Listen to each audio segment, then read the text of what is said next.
안녕하세요. 행복한 부자 엄마 행소맘입니다. 오늘도 행소맘과 아침 신문을 읽으며 부자 발걸음 함께 걸어보아요. 오늘의 키워드입니다.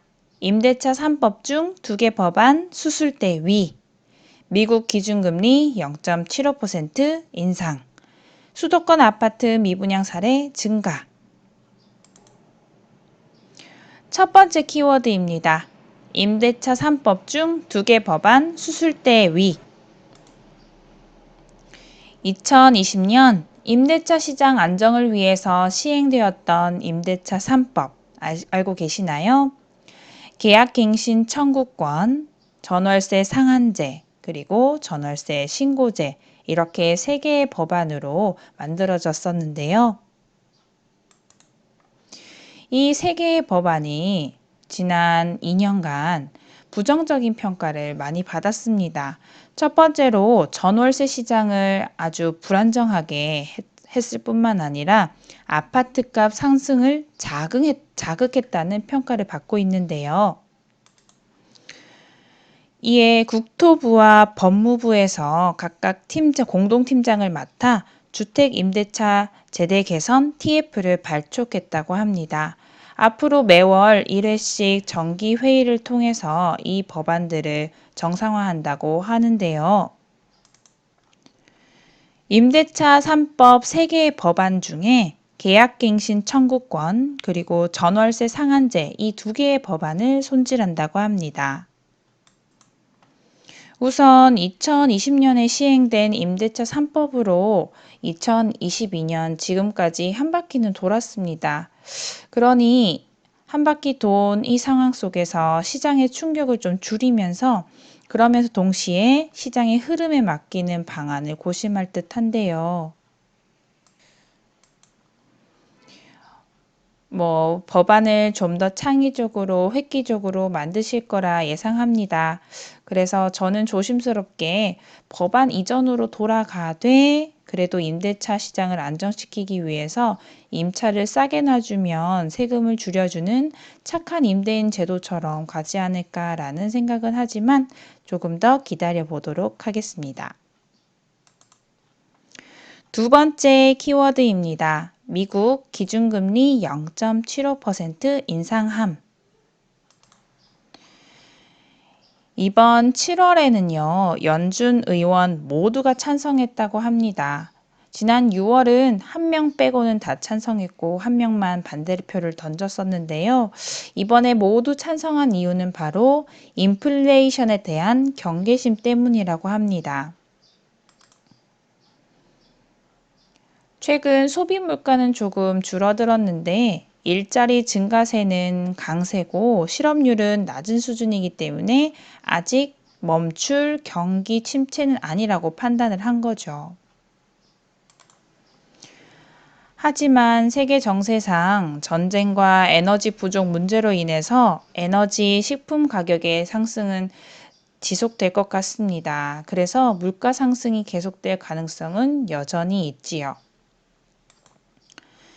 이에 9월에도 0.75%를 올릴 가능성은 시사했지만 대신 속도 조절을 하겠다라는 가능성을 내비쳤다고 합니다. 자, 이렇게 미국이 금리를 올리면 한국이 좀 어려운 상황이요. 미국이 물가 안정을 위해서 이렇게 기준금리를 올리면 한국은 한국에 투자한 외화 자원들이 빠져나가지 않게 하기 위해서 따라 올려야 합니다. 그런데 거기에다가 원화 가치가 더 하락할 경우에는 더욱더 한국에 투자할 매력이 떨어지잖아요.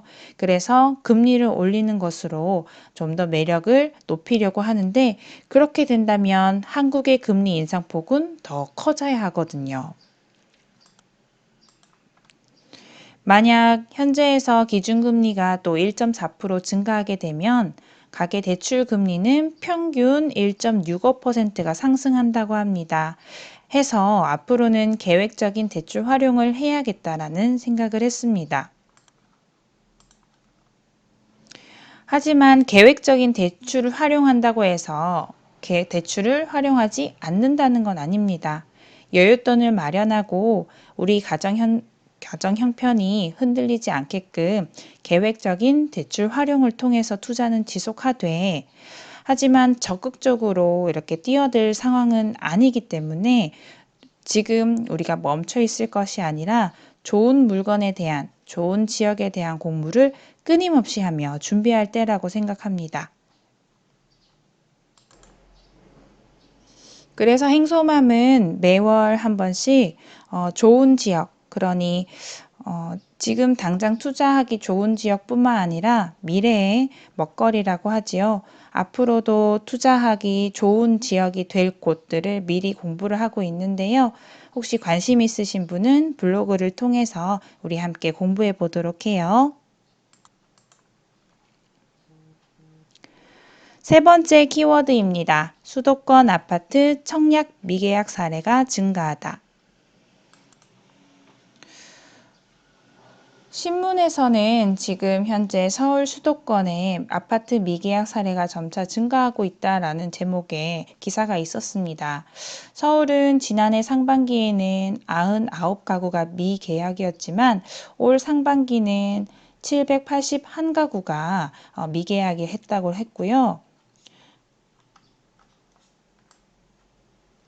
경기와 인천 또한 미계약분이 증가했다라고 발표를 했습니다. 그래서 예시를 든 아파트들을 제가 찾아봤는데요. 언론 자료를 보고 또 제가 찾아보니 이런 자료를 다 믿으면 안 되겠다. 확인 후에 걸러야겠다라는 생각을 했습니다.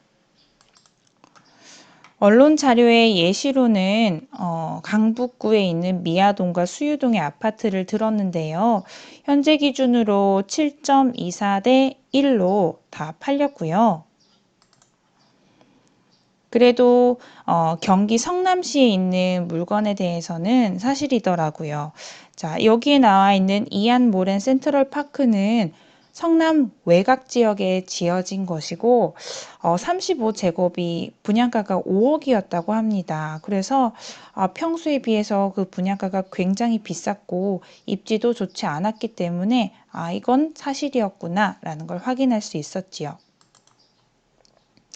그래서 수도권도 지금 모두가 다 분양이 팔리는 불장은 아니고 입지에 따라서 상황에 따라서 그리고 분양 가격에 따라서 그 청약 경쟁률이 달라지는 가려지는 시장이라는 것을 느꼈습니다. 그래서 수도권 입지 매력이 떨어지는 곳이나 분양가가 저렴하지 않는다면 시장에서 조금 외면당하겠구나 라는 생각을 했지요. 또 한 번 더 언론 자료는 고지고대로 보는 것이 아니라 한번 확인하는 습관을 길러야겠다라는 생각도 했고요. 어제 용산 계획 발표로 용산 집값이 들썩인다고 합니다. 오늘 키워드로 넣지는 않았는데요.